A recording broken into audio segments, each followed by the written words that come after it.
Okay, so how is everyone today? Great. Good, great, excellent. All right, so that's too zoomed in.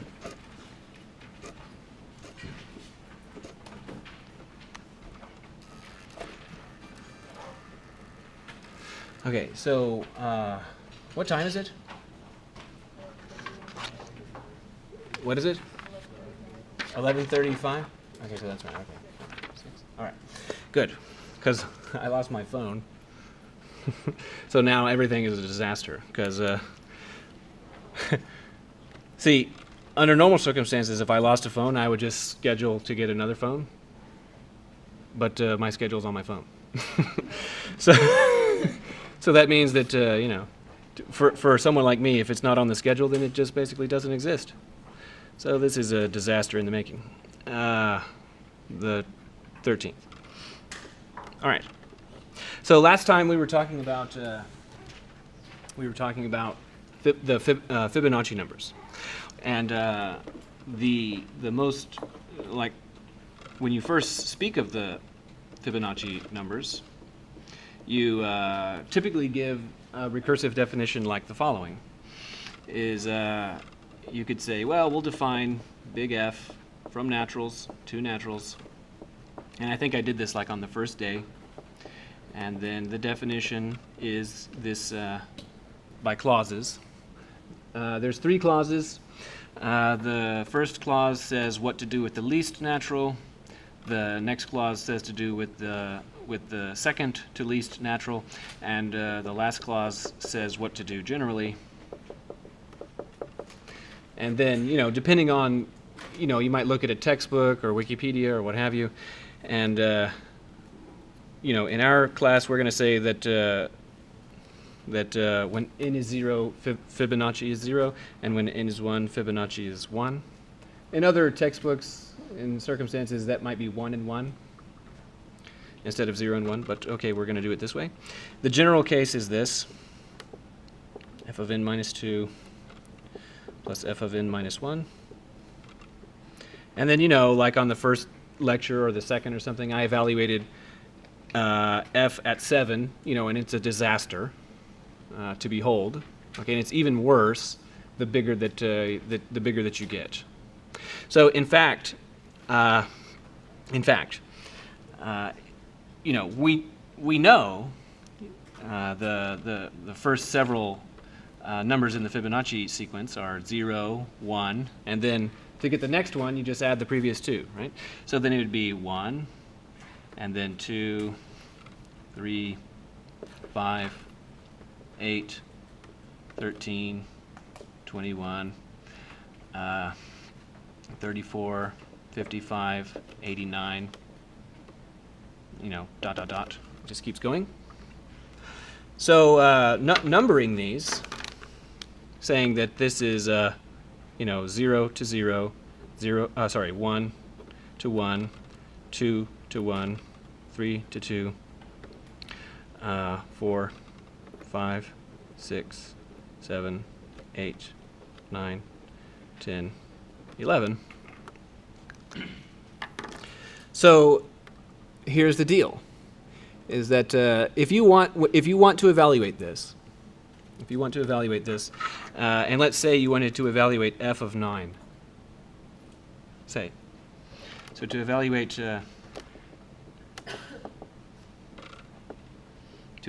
f of 9, now I'm not going to do it, but to evaluate f of 9, that means that you'd have to get to this clause. So clause 1, clause 2, clause 3. You'd have to get to clause number 2 how many times? 34 times, right? You'd have to reach it on 34 separate occasions. So you'd come to clause 2 34 times. And in fact, you'd get to clause 1. You'd get to clause 1, in fact, 21 times if you just count it up carefully.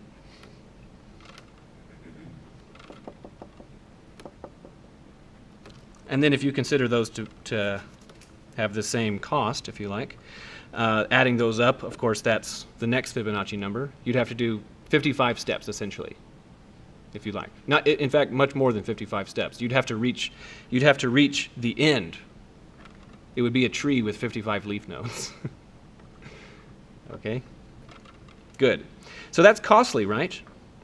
So that'd be like at least 55 things you'd have to do to evaluate f of 9. Yet, to get to f of 9, you can see I just did it, right? I didn't have to do 55 things. I just did that. Okay, so fine. In order to emulate the way I just did it, we talked about this function, g, from naturals to naturals, which again is going to evaluate the Fibonacci sequence, but it's going to do it in this kind of human way, where you remember 2, and then you use those 2 to get another 2. So like if you're there, right, that the 2 that you know are 5 and 8, then you use 5 and 8 to figure out that the next one should be 13, so that you say, okay, now I know 3 numbers, 5, 8, and 13, and now I'm going to forget 5. Okay, now I know 8 and 13. So then I want to get, I know 8 and 13. I want to get the next one. I add those together, so now I know 3 numbers, 8, 13, and 21, and now I forget 8. Just keep inchworming down the line, right? That's kind of the way the humans do it. So in order to make it work, what we need is even another function. Because the way, in a sense, you can think, this function is only allowed to know one thing because it just has one input, right? That single natural that you're giving to it. To achieve what we want, in fact, we'll define G with a party hat like that, with signature n cross n cross n to n. Like that. So now, this one and only argument to f, okay, is the same as this one and only argument to g, and is the same as this one and only argument to g party hat. So they all serve the same purpose. That's what they do. If you want the 19th Fibonacci number, then you plug in 19 for that one, 19 for that one, 19 for that one. Oh wait, I just zoomed in really far. Was it zoomed in all the time? No, we thought you were just emphasizing. No, I don't know what I was doing.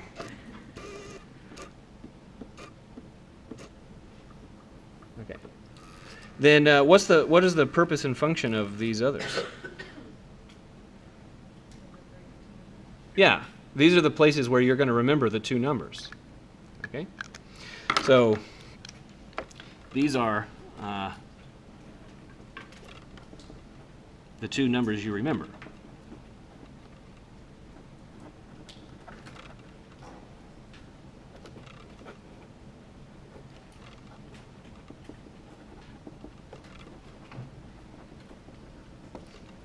All right. So we need to give a definition. So this is exactly the same as we said last time. So g of n is going to be defined as, well, it'll be g party hat evaluated at n, because that first argument is the same for all 3 functions. Okay, f of n, g of n, g party hat of n. And then the next 2 arguments for g party hat, because it has 1, 2, 3 arguments, is that we need to remember, by definition, the pair, a pair. And because we're starting, we need to give the first pair. What's the first pair of numbers? 0 and 1. So 0 and 1. So it's always going to be 0 and 1 because that's the definition. Okay? Fine.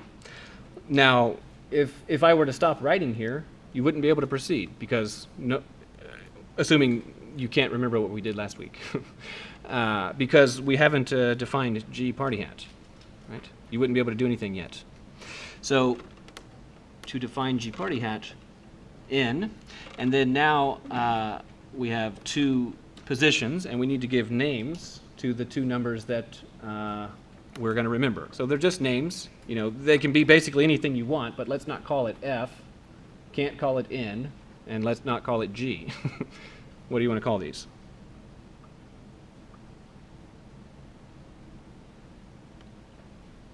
What do you think?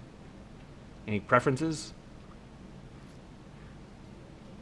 A and B? All right.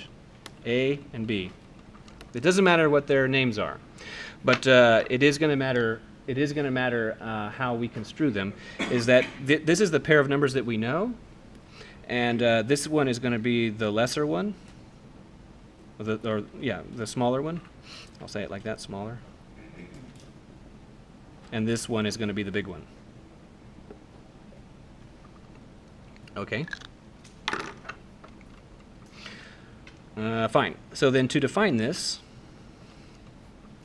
we'll need a clause for when we have the least natural, and we need a clause for what we're going to do otherwise. All right. So here's the deal: is that you always know 2, right? Because that's part of the definition. So you always know that. Okay.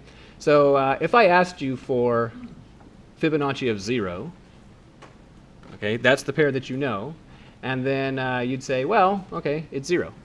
If I asked you for Fibonacci of 1, conceptually it would be that I know that pair, so now I'll inch over, so and now I have Fibonacci of 1. Okay, it's right there. So when n is 0, what that means is that it means that the smaller of the two that you know is the answer. So what's the formula that I should write here? A. So the answer is A. Now otherwise, that means that there's work to do, meaning that we haven't proceeded, we haven't inchwormed far enough to the right yet. So to proceed, we're going to recurse to G party hat again, and we want to achieve several effects. One of them is that we want to record that we've moved down the line. So we know 0 and 1, so we can find that 1 and forget the 0, and we made some progress. Now we know 1 and 1, so now we can find that 2 and then forget that 1. We know 1 and 2, so we can find that 3 and forget the 1. And we want to record that we're sort of inchworming down the line. So what should be the first argument then? It is n right here, but we'll recurse to what? N minus 1, to signify that we've made, conceptually like 1 unit of work. So n minus 1. And now the second argument is supposed to be the smaller of the two that we're going to remember, and the third argument is the greater of the two. So right here, when we call G party hat like this, A is the small one. Now over here, that's the one we're going to forget, right? It's the one that goes down the memory hole. B is the big one, but notice that if we're here, so like we know 5 and 8, 5 is the small one, 8 is the big one, so from that you obtain 13, and to forget 5, and now notice that what was formerly the big one is now the small one, right? So what's this? That's B. So the new small one is the old big one, and then what goes here? A plus B, right? Because the way you get the new big one is by adding up the two that you know.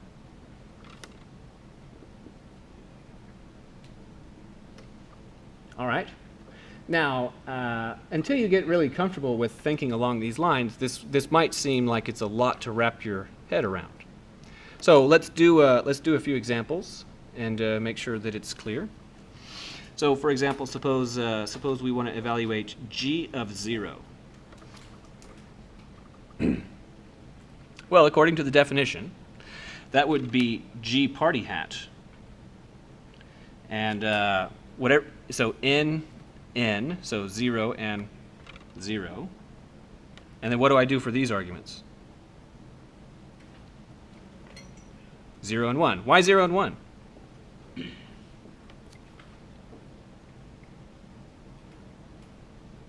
Because it's always 0 and 1. Unconditionally, when the process begins, they're always 0 and 1, because that's part of the definition. You could make a different Fibonacci number, a Fibonacci sequence, right? You could say like, you could say like the first one is 23 and the second one is 70, right? You could do that. So 23 and 70, and then you add those together to get 93, and now you have 70 and 93, and then you just keep going down the line. And if you were doing that, then you'd have different numbers. Okay, so now concerning G party hat, here's the two clauses. So n is the first argument. So the clause that you use depends only on the first argument. The first argument is 0, so which clause? First clause, right?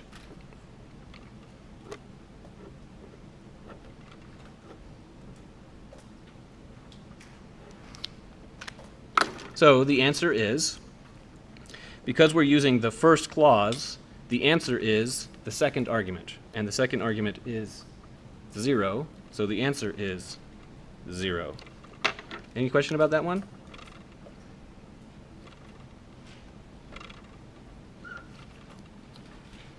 All right. Suppose that we want to evaluate G of 1. So that would mean we need to evaluate G party hat with what arguments? So what goes there? 1, because those are always the same. And then what about these two? 0 and 1, because when this process begins, you always start with 0 and 1. That's the definition.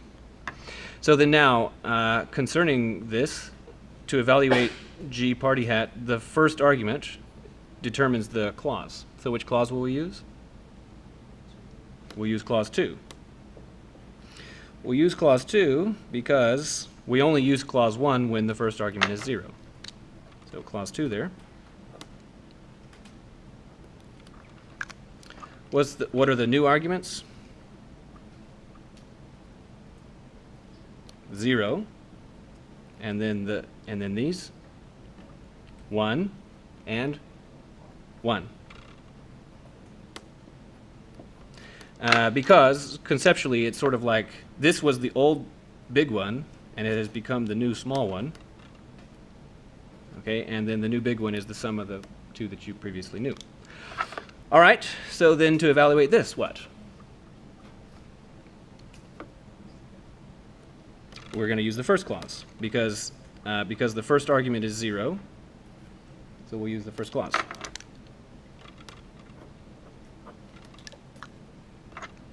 And so because we're using the first clause, the formula is the second argument, and the second argument is 1, so the answer is 1.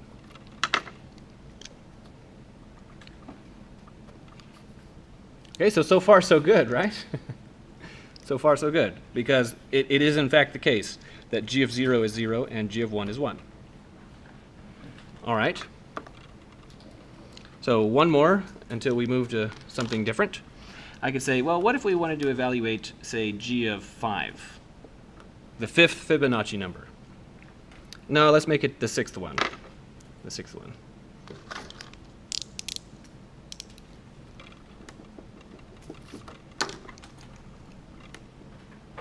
So in fact, it's right there. Okay, the answer's got to be 8. Okay, but let's verify. Let's verify that that works. So what we'll evaluate G party hat with what arguments? 6, 0, and 1. 6 because that's 6. 0 and 1 because you always start with 0 and 1. Now I'm going to do this part quick. So we'll evaluate G party hat. The new first argument will be 5. And then we'll have 1 and 1.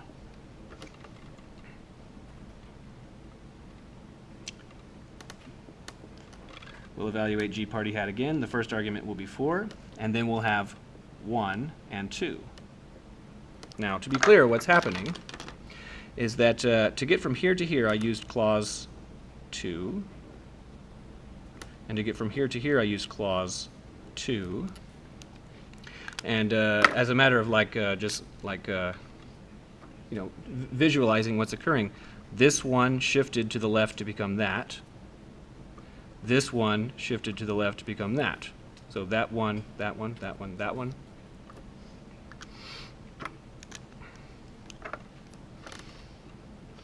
So G party hat 3, and then 2, 3. G party hat 2, and then 3, 5. 6, 5, 4, 3, 2. Okay, good. And then, so again, that's another clause 2 and clause 2. And again, you can visualize it if you wish by saying that this 2 shifted over there, this 3 shifted like that.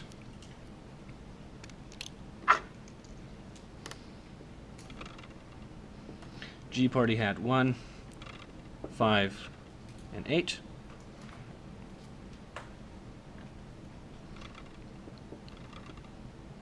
G party hat 0, 8, and 13. Again, clause 2, clause 2, shift, shift, and now finally what?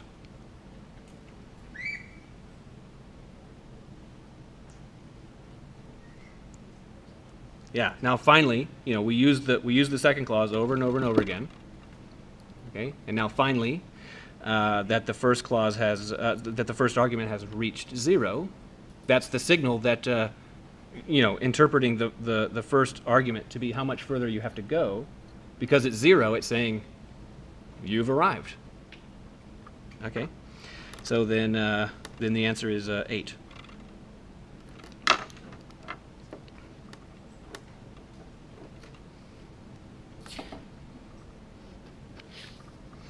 And so, notably, what I'd like for you to observe, okay, is that to evaluate g of 6, how many times did we use clause 2?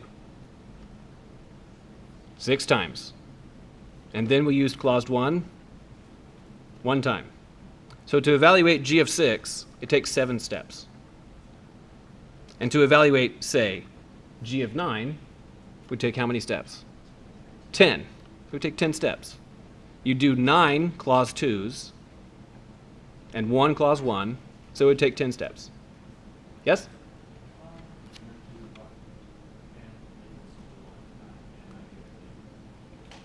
You can, in principle, you could put more clauses, but then the function would be bigger. So I think I'll say this.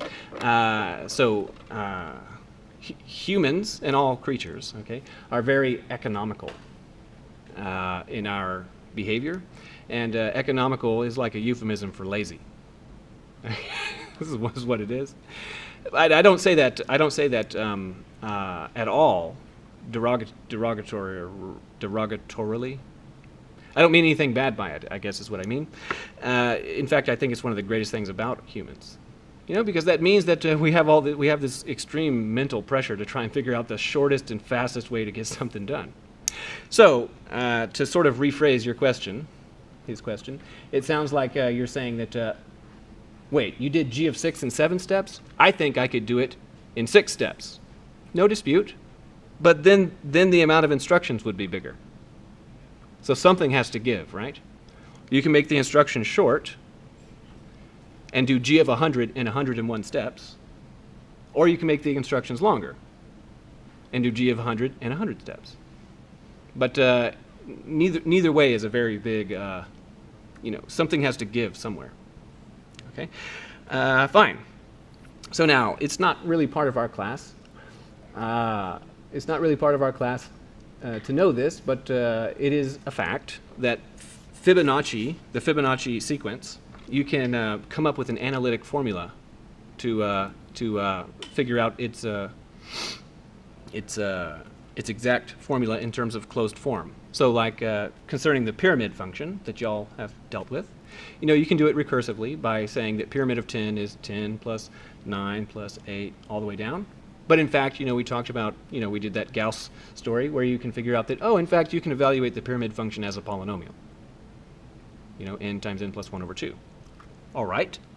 What I'm saying is that Fibonacci also has a closed form formula, but we're not going to be interested in it in this class. But a consequence of that closed form formula is that it is exponential. It's exponential, and its base is the golden ratio, which is doesn't really, the golden ratio is important, but it's not important here. The golden ratio is a number that's about 1.6. So that means that as you move to the right, and the further you go that way, it is the case that to get the next number, you can take the previous number and multiply it by about 1.6. It's not perfect, because 1.6 isn't really the golden ratio.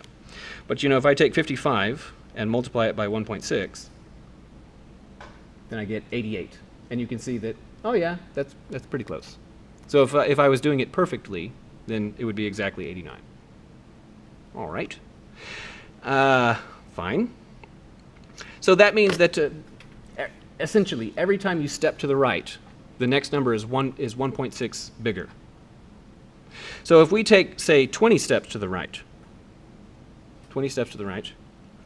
then the number would be on the order of 1.6 to exponent 20 if we wanted to get to the 20th Fibonacci number. So the calculator says that that's on the order of 12,000, right? So they're going up, they're getting big quick.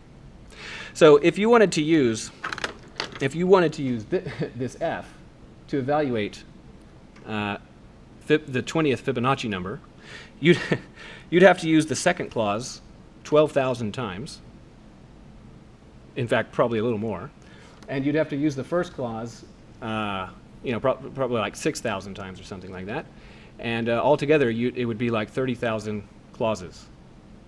Okay, and if you wanted to use this to evaluate f of 100, then the number of evaluations that you would get to would, be like, it would start to rival like the number of stars in the Milky Way. Okay, and this one would be almost just as big, and it's just not going to happen.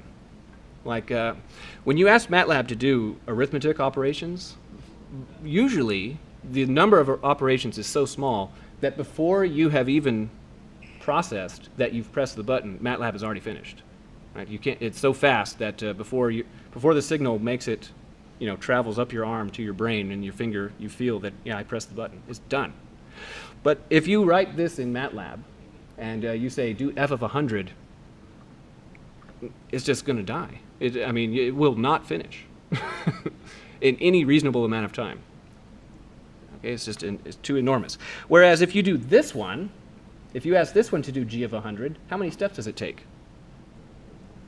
101 steps. That is still so fast that you won't even notice that it did anything. Okay, so do you observe that this one is, in principle, you could use this to evaluate f of 100, but in fact, if you tried to do it, it would never finish in any reasonable amount of time. Whereas this one could be done in 101 steps. There is an enormous difference between this one and that one, as far as the amount of work required. And now I'm going to tell you that, in fact, concerning the 100th Fibonacci number, this would require 101 steps, but in fact, you can do it in something like 10 steps. Can you believe it?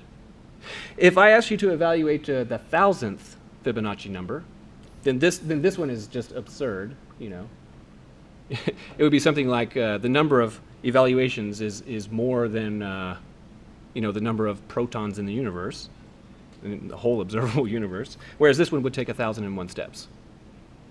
Yet I'm telling you that in fact, if you're clever about it, you can evaluate the 1000th Fibonacci number in about 15 steps. That's surprising. So now I need to justify that claim. So what I'm telling you is that as much of an improvement that G is over F, we're going to come up with an H that is that much better than G. Okay? So to make that work, I have to take a hard turn and start talking about something that's going to seem like non sequitur. Like, why should we be talking about this? Okay, so here we go. So in this class, the only prerequisite is precalculus. So I can't assume that you know this, so I have to talk about it. So there's these things called vectors. And I could say let, well, in the first place, when I write, so I'll say it like this, define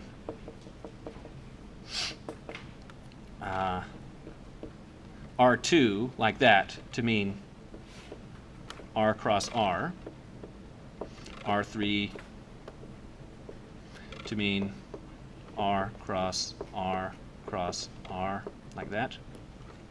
So there's 3 of them. And, you know, it just, you can imagine what happens later, blah, blah, blah. So then R50 is 50 of them.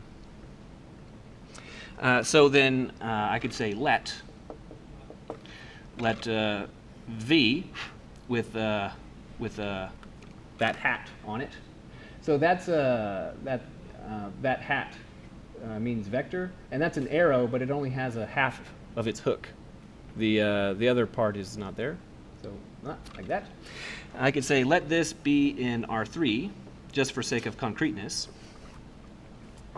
Then the way that you write this down in coordinates is like this. You could say V is equal to, and now I'm going to write V down with individual components. Conceptually, this vector V consists, you can think of it like 3 numbers. Now, in your text, in your previous experience, it might be the case that vectors were written sort of like horizontally oriented, like number, comma, number, comma, number. But that is a profoundly bad idea to call such things vectors for reasons that I can't make clear in this class. Rather, when you write vectors and you understand vectors and you want to talk about them in terms of coordinates, they're vectors vertically, like this.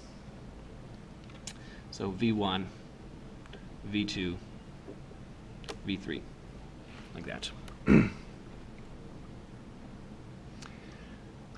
Okay. So you can do things with vectors. So I could, to give you an example, if we had 2 vectors, say like this, say like say 2, 3, 7, 0, and then I said add to that 2, 0, 1, 8. So in the first place, in what set does this reside? R4, right? And this one? R4. So what I'm saying is that we have 2 vectors in R4, and I'm saying let's add them together. How do you do it? Component by component, which is to say that this is a thing in R4, that is a thing in R4. We're going to add them together and get another thing in R4. So it should be expressible with 4 numbers. How do you get the first number? Yeah, you add them together piece by piece. So the first 2, add those together, add those together, add those together. Okay? So that's that. What if I were to write this? 2, 3, 7, 0, plus 4, 5, 9. Then what is the correct way to respond to this? This is undefined. This is undefined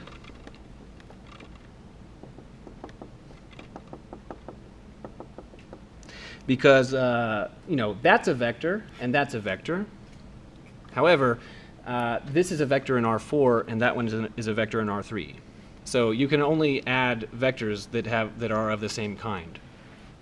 Okay, so this is undefined because that one's in R4 and that one is in R3. Okay, so good. Furthermore, another part of the definition is that you can take a vector, 2, 3, 7, 0, and you can multiply it by a scalar. Okay, so vector multiplied by scalar. And how do you do it? So specifically, in case it's not clear, I'm saying that this is a scalar, and this one is some vector. Okay, so how do you do it?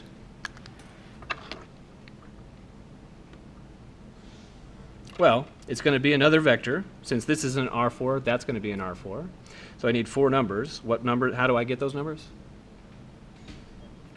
Yeah, each component, right? So 10, 15, 35, 0.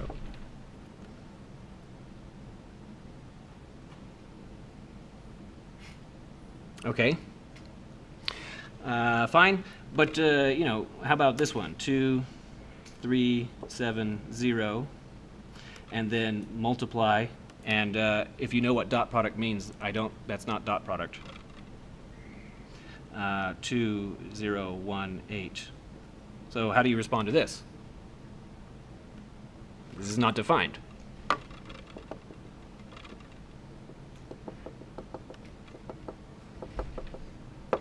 So that's undefined.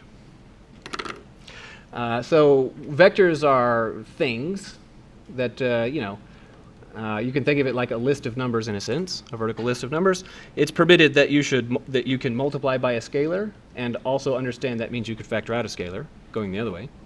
And it's also permitted that you can add 2 of the same kind together, but not like that. So I'll say note that this, if I say that U is in R4, but now I parenthesize this and I put a star like that. So that's an N. That looks like an E.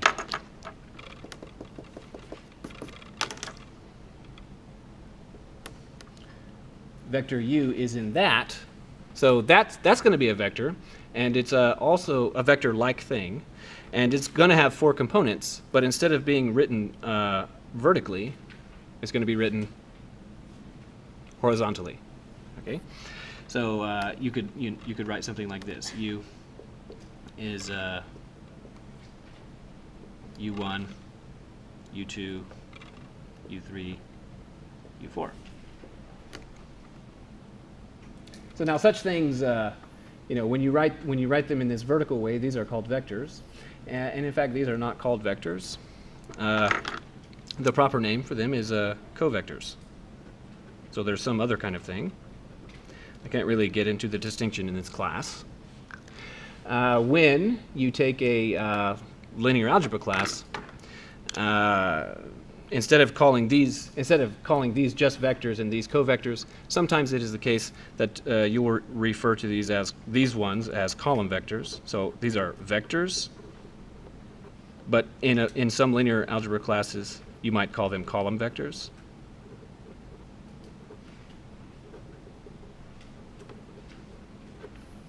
And then these are called covectors, or in a linear algebra class where you're calling these column vectors, you would refer to these as row vectors.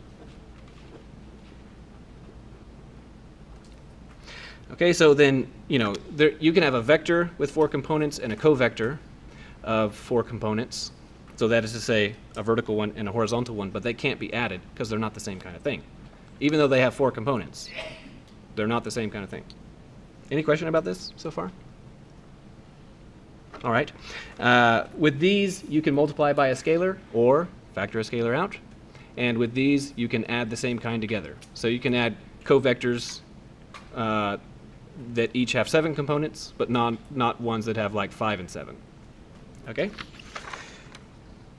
So, besides those vectors, which are interesting for various reasons, we also have, so that was, what was that? so we also have something called a matrix.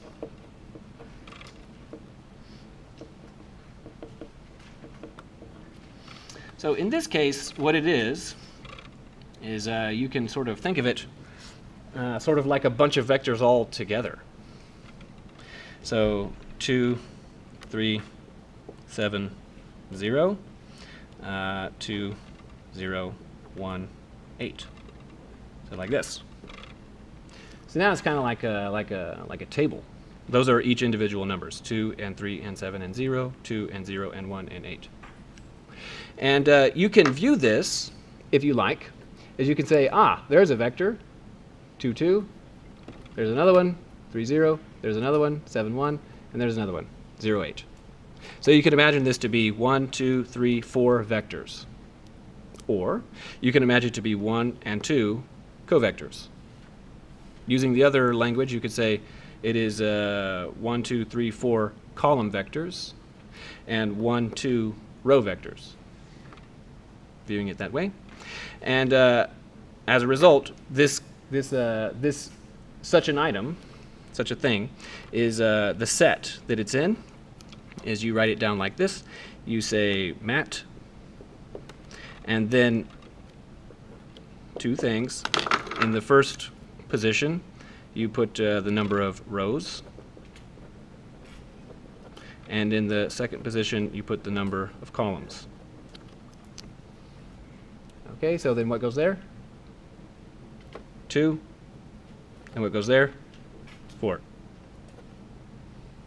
So this is, M is an element of the matrices that are 2 by 4.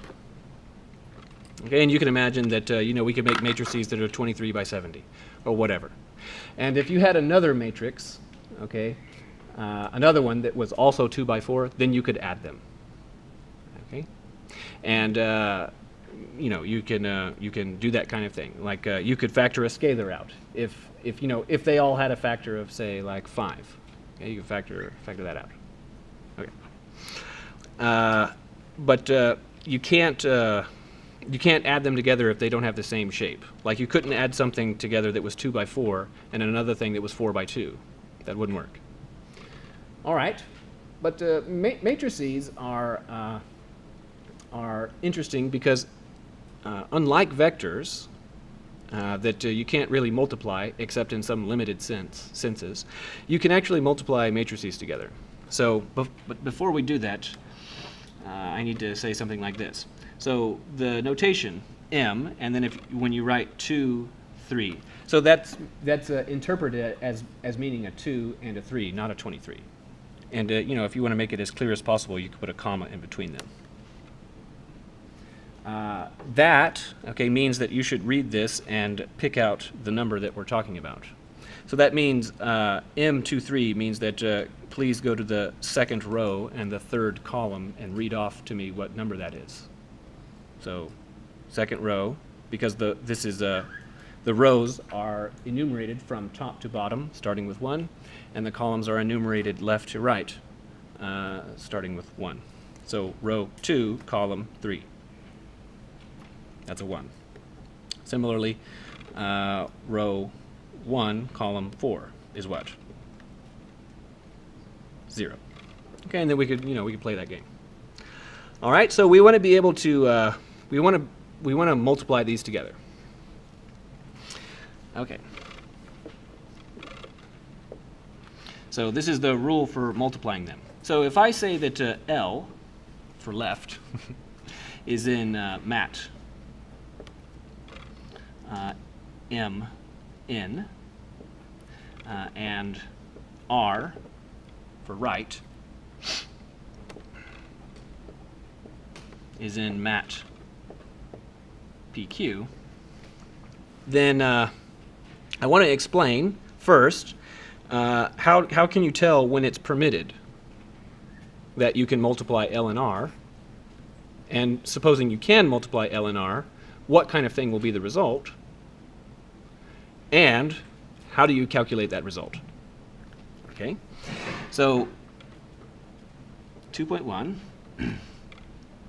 So L multiply R is defined when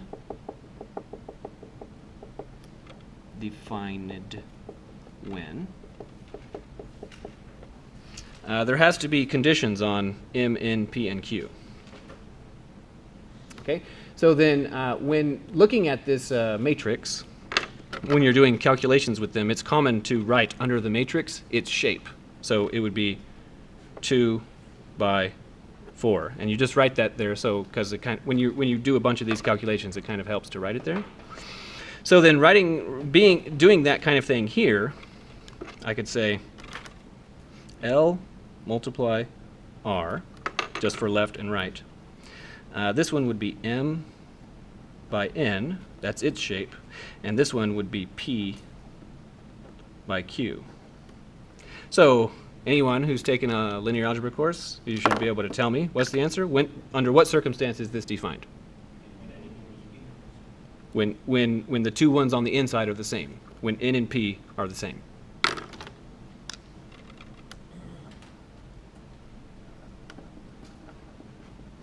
Okay, so you need those to be the same. And looking at it like this, this also tells you what kind of matrix will result as a consequence. So, you know, those need to be the same in order to do anything at all. And then what kind of thing will you get supposing you do it? You'll get something that is this kind.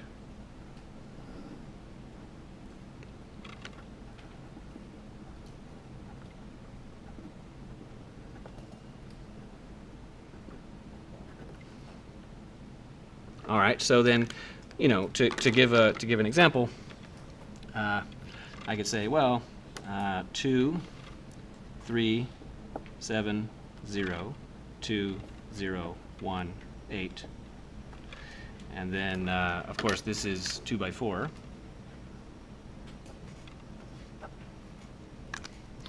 And then, so I could make another matrix. And I could write something like this. I could say, how about 1, 2, 9, 7, 6, 3. Okay, and then what is the shape of this one? What is it? 3 by 2. And then, so this thing that I've written down, is it defined or is it not? This product is not defined because 3 is not 4. So this is not something you do. So this is undefined. Whereas this 2, 3, 7, 0, 2, 0, 1, 8 multiply by, say, 1, 2, 3, 4, negative 8, 7, 2, 5. This is 2 by 4. This is what? 4 by 2. So is this defined? It is defined because the inner index, the inner of these agrees. And then what kind of thing will be the result? It'll be 2 by 2. All right, but still, I haven't described how we should do this yet. Okay, but before I go on to describe how we're going to actually calculate, I want to bring about a point that I just want to mention, and that is, so notice that concerning a vector, you need one number to describe which number it is that you're pointing to, right? So I could say, like, you know, say concerning this vector right here between my fingers, I could say the component number 3. Okay, that means 7. Or I could say component number 4. That means 0. It just takes one number to say the one I'm talking about, right? So just one. Whereas on matrices, it takes two numbers to describe what we're talking about. So you know, like I could say like row number 1, column number 2. So row 1, column 2. That's two numbers to describe where we are. Now you can imagine that we could come up with some other thing that you'd have to like draw in 3D, you know, where it's like, okay, row number this, column number that, and then now you got to go that way you know, whatever you want to call that way, row, column, and then whatever. So like some kind of thing that requires 3 numbers. And of course, there's in principle nothing wrong with saying that I'm thinking of a thing that requires 5 numbers. Okay, so generally speaking, these things, this idea, are called tensors. So this is referred to as a 1 tensor because it requires 1 index. This is called a 2 tensor because it requires 2 indices. And then 3 tensors, 3 indices, and 47 tensors, 47 indices. So you usually don't get too much into tensors unless you do like as a senior in math.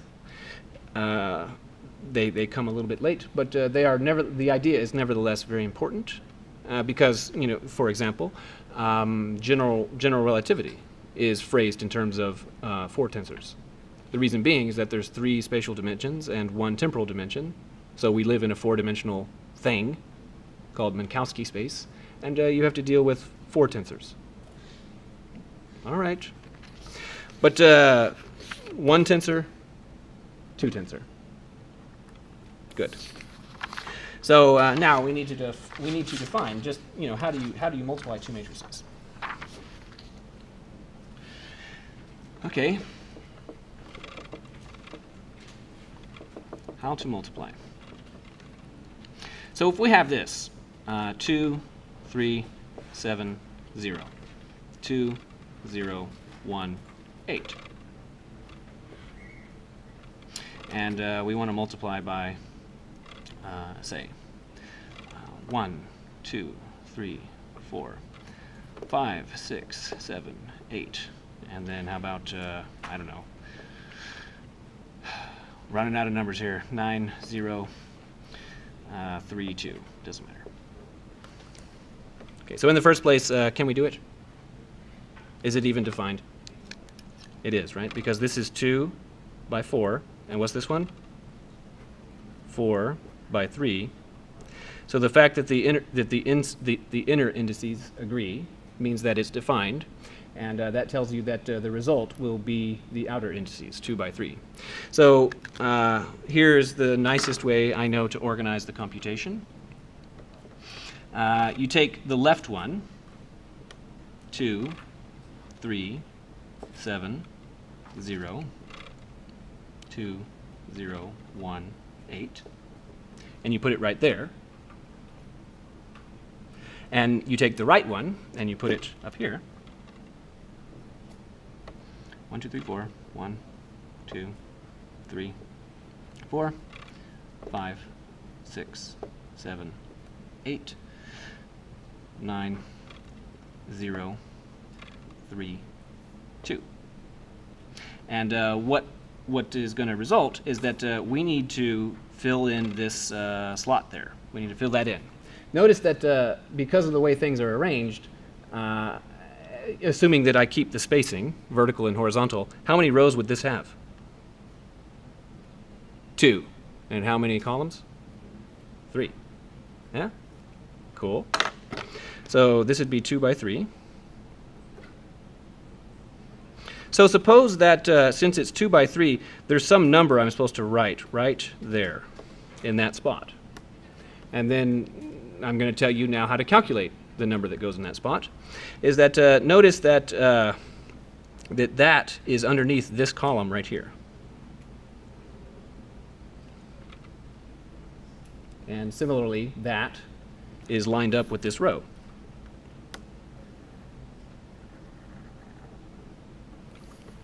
Or, in a different language, this position corresponds to that vector and that covector. Notice that, of course, they both have 4 components, 4 and 4.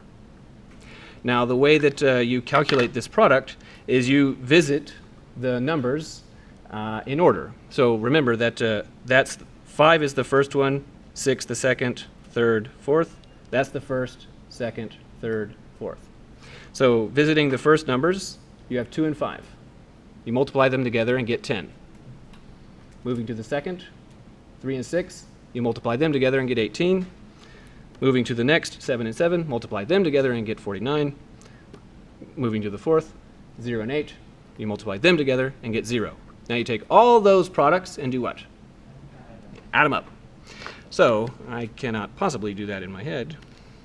So 2 times 5 plus 3 times 6 plus 7 times 7 plus 8 times 0. And I get 77. So that's what goes right there. 77 is what goes there. So now another position would be like, say, this one. That one right there. So do you observe which vector and which covector we're talking about? This vector, this covector. Okay, then you just visit them in the order that we said. So it would be 2 plus 0 plus 3 is 5 plus 32 is 37.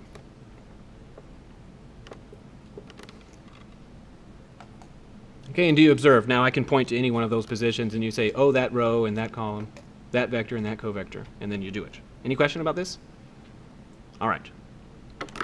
So this is a nice way to show that the reason why the inner indices must be the same. The inner indices must be the same because this vector must have the same number of components as that covector. And it also shows you why the outer indices has to be the shape of the result, because that's how it is shaped. Okay, now I have a question. When is, so given, I'll say it like this. Let H be in mat Mn, like so. So we've got some H. When is H multiply H defined? Well, I don't even know what that means. I need something about okay, when m is n, right? The number of rows has to be the same as the number of columns. Because you could write it like this. You could say H multiply H, m by n, m by n. In order to be defined, m and n have to be the same, and then the result would be m by n, which means that it has to have the same number of rows and columns. And yes, of course, such a thing is called a square matrix. But it's a little confusing because that would mean that you could write this, so H multiply H, and then as a bit of confusion, slightly confusing, you could represent this like that. And so you can say that you can square H only when it's square. Right? You can square this matrix only when it is the square matrix. That's a little confusing to say, but whatever. Okay, so then we could do that. If you could square a 3 by 3 matrix, the result would be 3 by 3. All right. So everybody with me still? Now, what were we talking about at the beginning? Fibonacci. Do you remember that? That was a long time ago, wasn't it? So apparently this has something to do with that, I allege. All right. So to that end,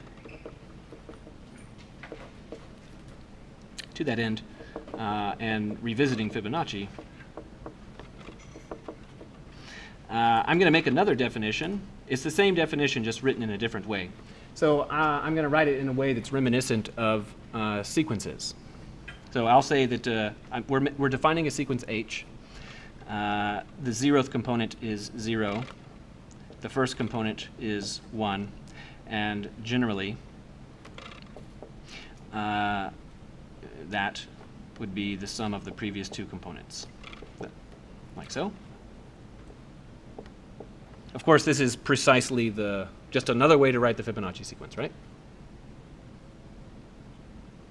All right. And, okay. Again, the first several numbers of the Fibonacci sequence are this. So 0, 1, 1, 2, 3, 5, 8, 13, 21, etc. And the idea is that we should have a pair, like 3 and 5, and from that pair you can obtain the next one and forget the one of the ones you knew. Okay, so here's an idea. What if we have the pair 5 and 8? So we've got two things, and I'm going to, since we have two numbers, I'm going to imagine it to be a vector, 5 and 8. And it's going to be this vector, 5 and 8, like this. So that's a vector in R2. But I'm going to make kind of a standard abuse of notation and say, yes, that is a vector. But in fact, I'm going to construe it as a matrix. And if you construe it as a matrix, then what would be its shape? 2 by 1, right? 2 rows and 1 column. Okay. 2 by 1. And I want to do something. So I'm going to fill in, there's a slot here. I want to do something to it, and I want the result to be the next Fibonacci pair. So I'm going to do something. I'm going to write something there in a second, but I want it to be the next pair. So the current pair that we're looking at is 5 and 8, and the next one would be what? It would be 8 and 13, right? So because you just slide over one position, so now 8 and 13. Okay, so that's what we want, and specifically for just reasons of just hopefulness. for reasons of hopefulness, again, this is what's its shape? It's rows and columns, 2 by 1. And what I want to do is I want to put a matrix right here, if possible, if I can, so that in the first place this product would be defined, and moreover the result should be 2 by 1. So because I want this product to be defined, that tells me what?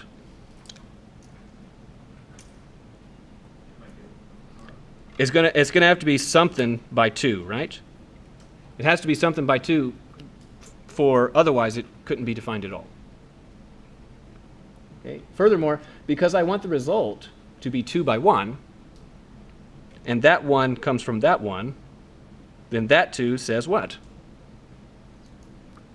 That has to be a 2. Okay. So now, what I want to do is I want to fill in some numbers here, so that when I carry out the matrix product from here to there, it would work. Now, the thing is there's lots of numbers that you could put in there. There's lots of them. They would make it work, but we want to do it in some way that is like this. Okay. So to remind you,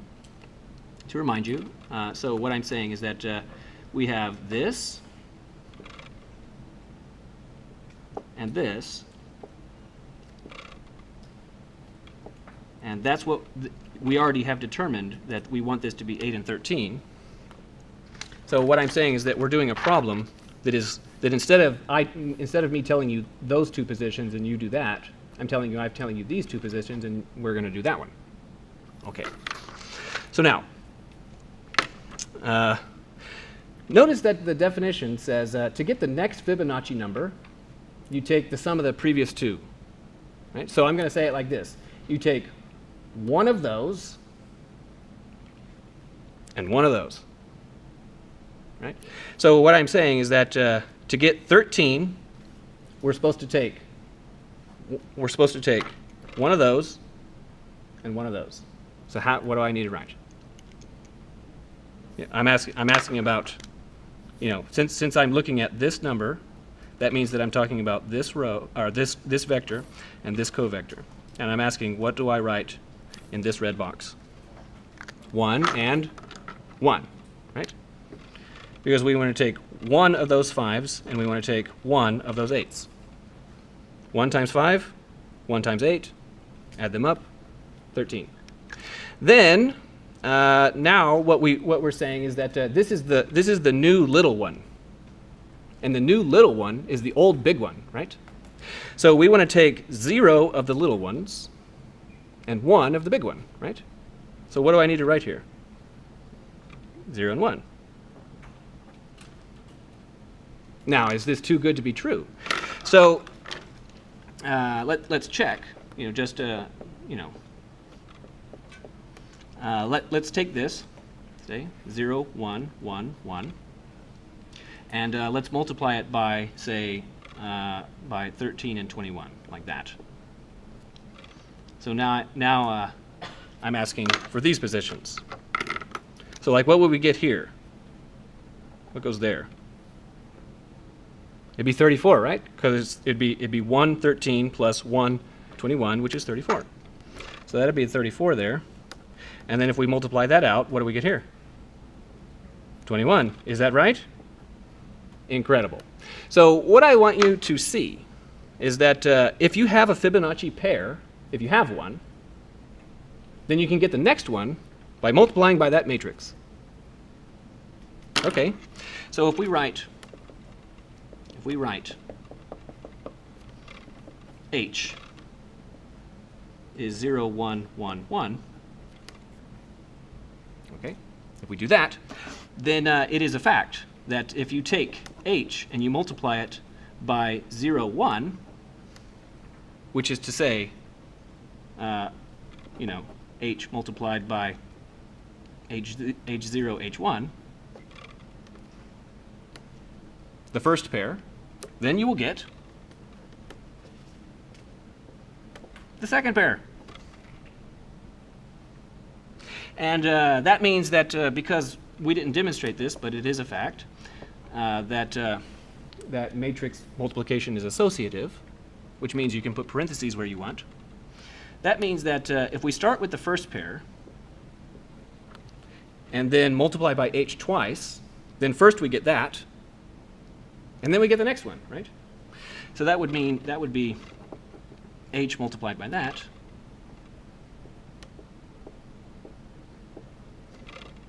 And that would be H2, H3. So what I'm telling you is that moving down the line in the way humans do is equivalent to multiplying by H. And because it's equivalent to multiplying by H, if we wanted to get to the 100th position, you know, we could do this inchworm thingy with G party hat like we did on the previous page, but we could also multiply by this matrix 100 times. So can you see that? Now, multiplying by the matrix 100 times, that's not any less work than G. It's not any less work. It's the same amount of work. Nevertheless, I'm telling you that, in fact, I'm about to reveal that it's only going to take about 10 steps, because we've represented this as multiplication. Okay? So here's the deal.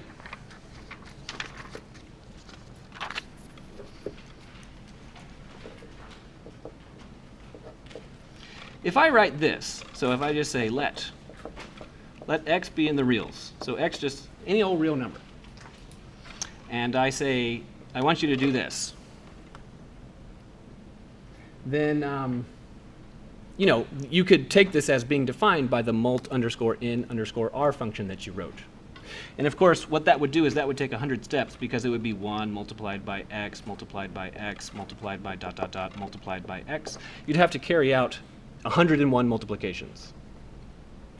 No, 100 multiplications, because there'd be 100 x's and 1 1 and then 100 dots. Okay? So, you know, you could think of this, what mult_in_r is doing is it's sort of like taking a 1, and then you multiply by an x to get x, and then you multiply an x to get x squared, and then you multiply by an x to get x3, ... multiply by x to get x 99 to 99, and then this. So that's 100 steps. But let's take a slightly different strategy. What if we still start out with that 1, and then x, like so, and then x squared, so far it's the same, but now instead of construing this transition as multiply by x, I'm going to construe it rather as squaring. So x to x squared. And then if I square that, what do I have? I'd have x to 4, right? And if I square that, what do I have? X to 8. And then square that, I have x to 16, x to 32, x to 64. Now, I don't want to square again. Why not? because I jump past my target, right? Because the target is 100. But if I sort of, in a sense, strategically remember these, then I can use these to my advantage. So, 64. If we square again, we jump to 128. That's too far. But suppose I remember that. Then I could take these two and multiply them together. That one times that one, and then what do I have? I'd have x to 96. I'm getting closer, and I haven't jumped too far, but that's still not the right answer. So then what? Now I'll take this one and say, oh yeah, I remembered that one over there. I multiply those together and get what? I get x to 100, which is the answer that I wanted. And I want you to observe, because this was a squaring, essentially each one of these represents a multiplication. So look, 1, 2, 3, 4, 5, 6, 7, and then 8, 9. 9 multiplications to get to 100. 9 multiplications. Not 100, but 9.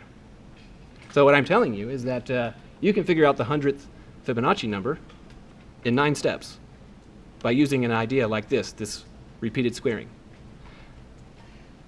Okay, and generally the pattern is going to be that the number of steps required is if you call this exponent n, then the number of steps required, like say we want to do 1,000, x to exponent 1,000. How many steps will be required? What is it? Yeah, it's going to be on the order of logarithm of 1,000, and specifically logarithm base 2. Logarithm base 2 of 1,000 is about 10, and you'll need about double that many steps to do all the little bookkeeping. So it'll take about 20 steps. Not 1,000. It would take 20. Okay, so we'll continue next time. Have a nice Thursday.